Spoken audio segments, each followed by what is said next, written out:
Students, आज हम common welding defects और टेस्टिंग जो मेथड्स हैं, वेल्डिंग टेक्निक्स हैं टेस्ट करने के लिए, उनके बारे में डिस्कस करेंगे। तो सबसे पहले कॉमन वेल्डिंग डिफेक्ट्स को डिस्कस कर रहे हैं। तो जो सबसे पहले हमारा डिफेक्ट हमें नज़र आ रहा है वो है पुअर पेंट्रेशन। तो जो पुअर पेंट्रेशन क्या है, ये poor assess of the weld metal into the base metal, कि अगर बेस मेटल के अंदर जो हमारा वेल्ड में बीड है वो अच्छी तरह से असेस नहीं होगा तो उसको हम कहते हैं पुअर पेंट्रेशन। जैसे यहाँ पर आपको दिखा रखा है कि ये ओवरलैप हो रखा है और यहाँ पर हमारा ये गैप लेफ्ट हो गया है, तो इसलिए ये प्रॉपरली असेस नहीं हुई है हमारी वेल्ड बीड, ठीक है। तो इसलिए इसको डिफेक्ट को क्या कहते हैं, पुअर पेंट्रेशन कहते हैं। तो पुअर पेंट्रेशन जो डिफेक्ट है उसका कारण क्या है कि travel speed of the bead and the wrong feed generally is too fast है, इलेक्ट्रोड इज टू लार्ज, ये कारण हो सकते हैं। और इसको ठीक करना क्या है कि जो हमारा कारण है उसको हम ठीक कर दें कि adjust the travel speed, use the proper electrode size, तो ये उसका रेमेडीज हो गया। जो नेक्स्ट है हमारा वो आ गया हमारा पोरस वेल्ड। तो पोरस वेल्ड में क्या होता है कि इसके अंदर हमें जो वेल्ड के अंदर ब्लो होल्स, जैसे आपको होल्स नज़र आ रहे हैं और पॉकेट्स नज़र आती हैं, ठीक है। तो जिससे क्या कारण क्या होता है, ये किस कारण होती हैं, जो गैसेज होती हैं, मोल्टन मेटल पुल होता है तो जब उसमें गैसेज बाहर निकलती हैं तो उनके कारण सॉल्डिफिकेशन के टाइम पर ये जो होल्स रह जाते हैं, ब्लो होल्स या पॉकेट्स रह जाते हैं, तो उस डिफेक्ट को हम कहते हैं पोरस वेल्ड, ठीक है। ये क्या करते हैं, वेल्डिंग की स्ट्रेंथ को कम कर देते हैं। नेक्स्ट है हमारा व्रैपिंग, ठीक है। तो व्रैपिंग में जैसे आपको नज़र आ रहा है, व्रैपिंग में क्या होता है कि जो वेल्डिंग है, मतलब जो हमारा बेस मेटल और वेल्डेड मेटल है, तो आफ्टर सोल्डिफिकेशन वो अपनी ओरिजिनल पोजीशन से इंटेंड हो जाता है, तो उस डिफेक्ट को हम कहते हैं व्रैपिंग, ठीक है। Changing from intended position to some other of a welded joint or weldment is known as warping. तो नेक्स्ट है हमारा अंडरकट। तो अंडरकट में आपको नज़र ही आ रहा है कि it is a groove melted in the base metal alongside a Beed.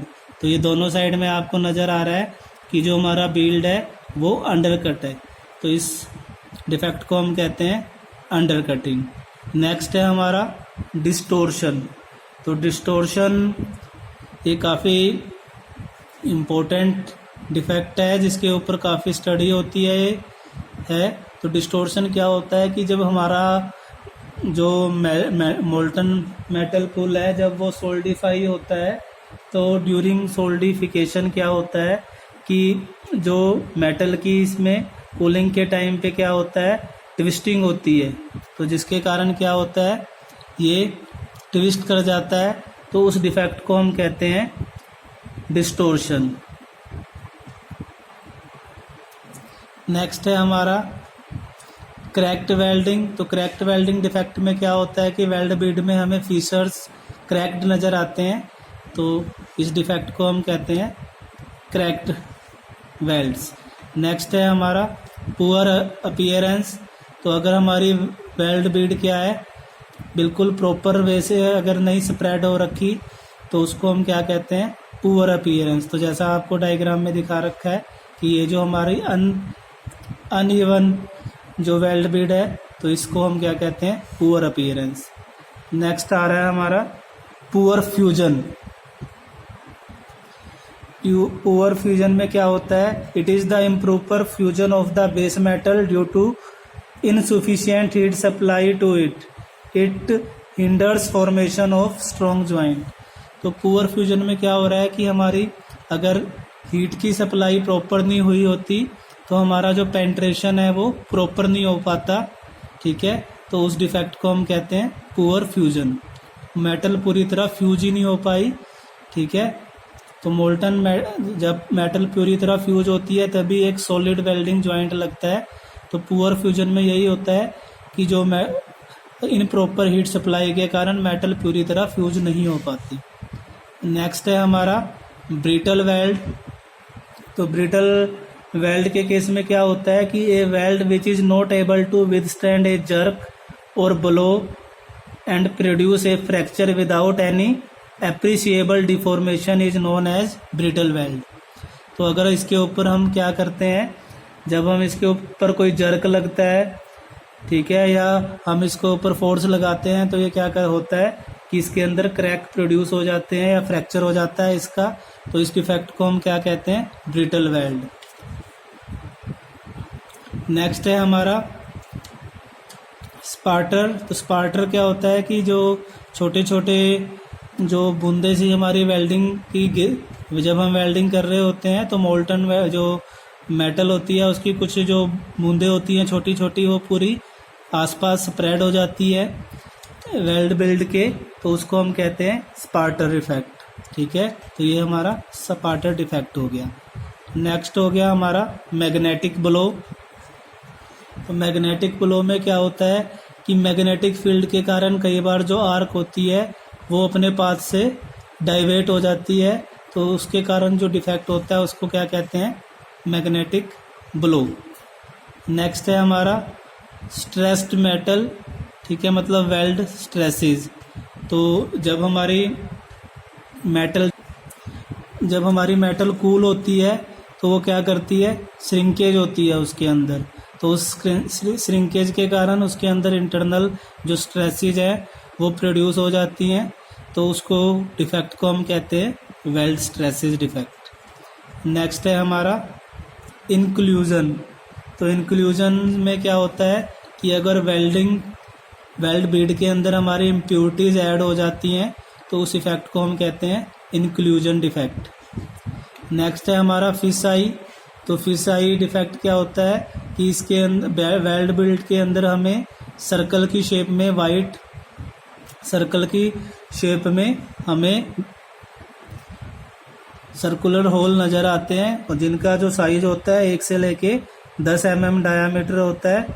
ठीक है, तो इसलिए जो ये आई की शेप में होते हैं, फिश आई की शेप में होते हैं, तो इसलिए इसको फिश आई डिफेक्ट कहते हैं। नेक्स्ट है जो हमारा डिफेक्ट, नेक्स्ट है हमारा क्रैटर इफेक्ट। तो क्रैटर डिफेक्ट क्या है, it is depression left at the end of a Beed. जो बीड के एंड पे जो डिप्रेशन लेफ्ट हो जाती है, जैसे ये है या यहाँ पर है, तो उस डिफेक्ट को क्या कहते हैं, क्रैटर डिफेक्ट कहते हैं। तो ये हमारे कॉमनली वेल्डिंग डिफेक्ट्स थे।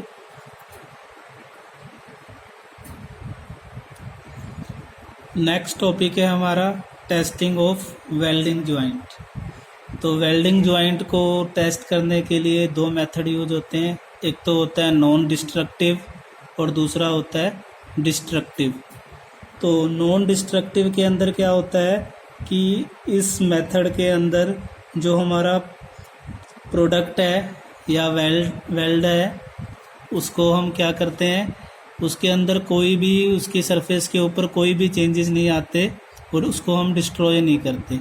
लेकिन जो डिस्ट्रक्टिव टेस्टिंग होती है उसके अंदर क्या होता है कि हम जो डिस्ट्रॉय कर देते हैं उसका कुछ पार्ट, ठीक है, या पूरा जो वेल्ड है उसको हम डिस्ट्रॉय कर देते हैं, उसके कुछ फंक्शंस को डिस्ट्रॉय कर देते हैं इस टेस्ट के अंदर। ठीक है, तो इसके जिसके अंदर डिस्ट्रॉय करते हैं वो डिस्ट्रक्टिव टेस्टिंग, जिसके अंदर नहीं डिस्ट्रॉय करते हैं वो नॉन डिस्ट्रक्टिव टेस्टिंग होती है। तो अगर नॉन डिस्ट्रक्टिव टेस्टिंग की बात करें तो उसके अंदर आ जाता है हमारा विजुअल इंस्पेक्शन। तो visual inspection most widely use होता है नॉन डिस्ट्रक्टिव टेस्टिंग के अंदर। ये सिंपल है, फास्टेस्ट है और इकोनॉमिकल मेथड है। तो इसमें क्या करते हैं कि हम माइक्रोस्कोप या टेलीस्कोप को यूज़ करते हैं और मैग्नीफाई लेंस से क्या करते हैं कि जो सरफेस होता है वेल्ड का उसको हम चेक करते हैं। ठीक है, कि उसके अंदर इम्प्रॉपर फ्यूजन तो नहीं है, सरफेस के ऊपर क्रैक तो नहीं है, कहीं अंडर कटिंग तो नहीं है, बर्निंग या ओवर हीटिंग तो नहीं हुई, उसकी प्रोफाइल प्रॉपर है कि नहीं है, वेल्ड अपीयरेंस पुअर तो नहीं है, स्पार्टर ओवरलैप्स, मतलब जितने भी वेल्डिंग डिफेक्ट्स हैं हम उनको विजुअली चेक करते हैं बाय मैग्नीफाइंग। ठीक है, तो उस मैग्नीफिकेशन के लिए हम क्या यूज़ करते हैं, माइक्रोस्कोप यूज़ करते हैं। तो नेक्स्ट हमारा क्या है, लिक्विड पेंट्रेशन टेस्ट। तो लिक्विड पेंट्रेशन टेस्ट में क्या करते हैं कि हम this method is use to detect surface defects which is open to the surface. Example जो है क्रैक्स हो गया, सीम्स हो गया, लैप्स हो गया, लैक ऑफ बॉन्ड हो गया या पोरोसिटी एक्सेट्रा डिफेक्ट्स को फाइंड करने के लिए हम लिक्विड पेंट्रेशन टेस्ट करते हैं। तो इसमें हम क्या करते हैं कि जो हमारा वेल्ड है, ठीक है, उसको हम पेंट्रेट कर देते हैं लिक्विड के अंदर। तो आफ्टर पेंट्रेशन क्या होता है कि जो लिक्विड एंटर कर देता है, जो भी स्मॉल ओपनिंग्स होती हैं या क्रैक्स में या हमारा जो भी पोरोसिटी के कारण होल्स हो रखे हैं, जो भी ओपनिंग्स होती हैं उसके अंदर हमारा कैपिलरिटी एक्शन के कारण जो लिक्विड है क्या होता है वो पेंट्रेट कर जाता है। ठीक है, तो आफ्टर जो क्लीनिंग हमें वो जो सरफेस है, ठीक है, जहाँ डिफेक्ट होगा वो दिख जाता है। नेक्स्ट है हमारा अल्ट्रासोनिक इंस्पेक्शन। तो अल्ट्रासोनिक इंस्पेक्शन में क्या होती है कि हमारी जो अल्ट्रासोनिक वेव्स होती हैं वो हम यूज़ कर देते हैं टेस्टिंग करने के लिए ferrous and non ferrous object की। तो इसमें हम क्या करते हैं, साउंड वेव्स को, हाई जो फ्रिक्वेंसी की साउंड वेव्स हैं उनको हम यूज़ करते हैं। तो उनको हम सेंड करते हैं तो वो ट्रैवल करती हैं। ठीक है, तो अगर मेटल के अंदर कोई भी डिफेक्ट होता है तो उनका जो रिस्पॉन्स टाइम है, ठीक है, इनपुट वहाँ से अपना रिलीज़ होके वापस लौटने का जो रिस्पॉन्स टाइम है उसके अंदर चेंज आ जाता है, जिससे हमें पता चल जाता है कि भी मटेरियल के अंदर कोई डिफेक्ट है। नेक्स्ट है हमारा मैग्नेटिक पार्टिकल टेस्टिंग।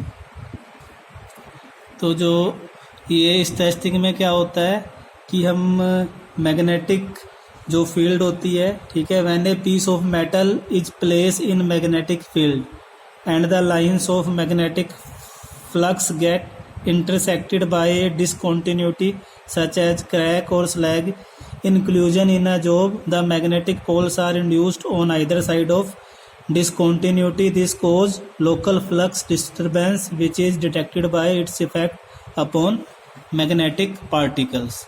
ठीक है, तो वही इस तरीके से ये टेस्ट होता है। नेक्स्ट है हमारा एडी करंट इंस्पेक्शन। तो मैग्नेटिक फील्ड हमने बात करी है, तो इसमें क्या होता है कि जो हमारा जो वर्क पीस है उसको हम प्लेस कर देते रख देते हैं मैग्नेटिक फील्ड के अंदर। तो अगर मैग्नेटिक मतलब मटेरियल के ऊपर कोई भी क्रैक होगा या स्लैग इंक्लूजन होगा तो उसमें क्या होगा कि जो मैग्नेटिक फील्ड है उसमें क्या हो जाएगा, डिसकंटिन्यूटी प्रोड्यूस होएगी। ठीक है, और जो पोल्स होंगे उस साइड को हमारा शिफ्ट हो जाएंगे जिस साइड डिसकंटिन्यूटी हुई है। ठीक है, तो इसके कारण फ्लक्स डिस्टरबेंस क्रिएट होगा जिसको हम डिटेक्ट कर लेते हैं। ठीक है, इट्स इफेक्ट जो भी मैग्नेटिक पार्टिकल पे उस पर डिफेक्ट होता है उसको हम मेजर कर लेते हैं। तो जो एडी करंट इंस्पेक्शन नेक्स्ट है हमारा। तो जो एडी करंट इंस्पेक्शन है इसमें हम क्या करते हैं कि हाई करंट हम पास करते हैं। ठीक है, और जो जिसका क्या होता है कि जो मेटल होती है उसकी भी अपनी मैग्नेटिक फील्ड होती है जो अपोज करती है करंट को, तो जिसके कारण क्या होता है, रेजिस्टेंस इंक्रीज होता है। तो अगर हमारा जो रेजिस्टेंस के अंदर चेंज हम मेजर करते हैं, डिटेक्ट करते हैं, तो वो किस कारण होता है कि अगर सरफेस के अंदर कोई डिफेक्ट होगा। तो अगर हमारा रेजिस्टेंस में कोई चेंज आ रहा है तो हमें पता चल जाता है कि जो मटेरियल में क्या है, डिफेक्ट है। नेक्स्ट है हमारा रेडियोग्राफी टेस्टिंग। तो इसमें क्या होता है, एक्सरे होता है। तो जैसे एक्सरे में क्या होता है, आपने देखा भी होगा कि हम अपनी बॉडी का भी एक्सरे कराते हैं। तो एक्सरे में क्या रेज के कारण क्या होता है कि जो भी क्रैक्स होते हैं मटेरियल के अंदर वो हमारे को शो हो जाते हैं। तो नेक्स्ट है हमारा डिस्ट्रक्टिव टेस्टिंग। तो डिस्ट्रक्टिव टेस्टिंग में आ गया डेंसिटी टेस्ट। तो हम क्या करते हैं कि मेटल्स को जो डिस्ट्रक्टिव में डिस्ट्रॉय कर लेते हैं पार्ट्स के अंदर, और फिर उसमें हम क्या करते हैं, उसकी डेंसिटी चेक करते हैं। तो अगर हमारे कहीं पर भी डेंसिटी में डिफरेंस आता है तो वो शो करता है कि कोई हमारा डिफेक्ट है। नेक्स्ट है ईच टेस्ट। तो हम क्या करते हैं कि वर्क पीस की पूरी ईचिंग कर लेते हैं और उसको फिर फाइन ग्रेन्स, उसका जो ग्रेन साइज होता है वो माइक्रोस्कोप से चेक कर लेते हैं। तो अगर ग्रेन साइज में कोई डिफरेंस आता है तो वो डिटेक्ट करता है कि कोई हमारा इम्प्योरिटी है या हमारा कोई डिफेक्ट है। नेक्स्ट है टेंसाइल टेस्ट। टेंसाइल टेस्ट हो गया या बेंडिंग टेस्ट हो गया या शियर टेस्ट हो गया, ये हम यूटीएम मशीन पे करते हैं, यूनिवर्सल टेस्टिंग मशीन, जो सोम लैब के अंदर आपने देखी हुई है। तो इसमें हम क्या करते हैं, टेंसाइल टेस्ट, बेंडिंग टेस्ट और शियर टेस्ट करके उसको स्ट्रेंथ चेक करते हैं। तो अगर हम उसकी स्ट्रेंथ में कमी है, मटेरियल की स्ट्रेंथ में अगर कोई कमी आती है तो वो शो करती है कि वहाँ पर कोई डिफेक्ट है मेटल में। ऐसे ही इम्पैक्ट टेस्ट है। तो इम्पैक्ट टेस्ट भी आपने सोम लैब में किया हुआ है। तो यहाँ पर हम इम्पैक्ट टेस्ट है कि कोई फोर्स हम कुछ डिस्टेंस के साथ मटेरियल पे लगा के देखते हैं। तो अगर इसमें भी वेरिएशन आती है कि जो इसकी हमारी पहले टेस्टेड वैल्यू से अगर कम या आती है इसकी वैल्यू स्ट्रेंथ की, तो हमें पता चल जाता है कि मटेरियल के अंदर कोई डिफेक्ट है। Thank you.